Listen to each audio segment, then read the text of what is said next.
राहुल 10 साल का समझदार और खुशमिजाज बच्चा था जो अपने माता पिता और दादी के साथ एक छोटे से गांव में रहता था।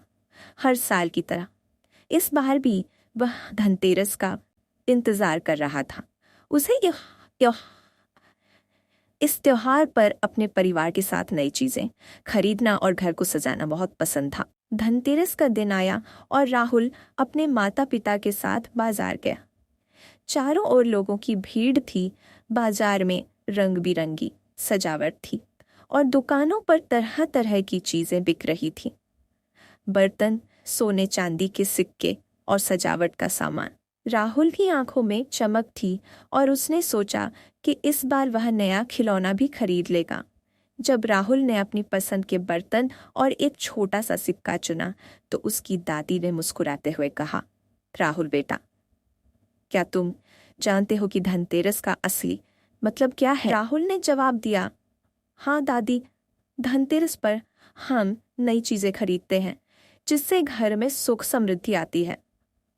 दादी ने उसकी बात सुनी और प्यार से समझाया, बिल्कुल बेटा, लेकिन धनतेरस का असली अर्थ सिर्फ नई चीजें खरीदना नहीं है। इसका असली मतलब है घर की सुख समृद्धि की कामना करना और जरूरतमंदों की मदद करना। राहुल को दादी की बात कुछ खास समझ में नहीं आई, लेकिन वह उनकी बातें ध्यान से सुन रहा था।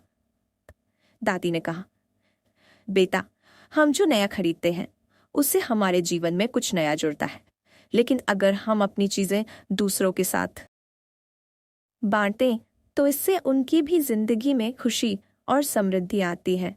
इस बात पर राहुल ने सोचा और उसने अपनी छोटी सी गुल्लक से कुछ पैसे निकाले। उसने उन पैसों से कुछ मिठाइयाँ और कुछ छोटे छोटे दीपक खरीदे।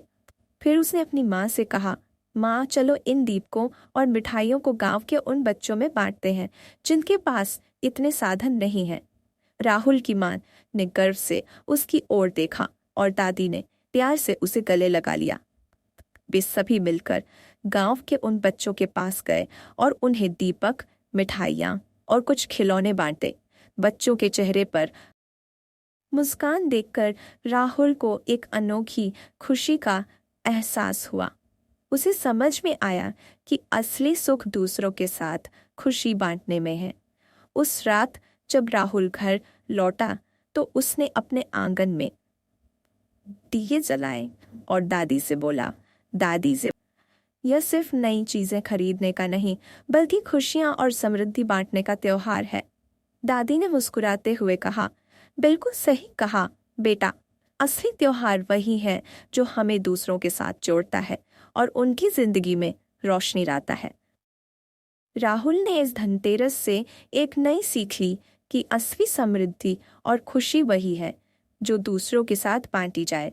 अब हर साल धनतेरस पर वह अपने परिवार के साथ मिलकर जरूरतमंदों की मदद करने का संकल्प लेने लगा।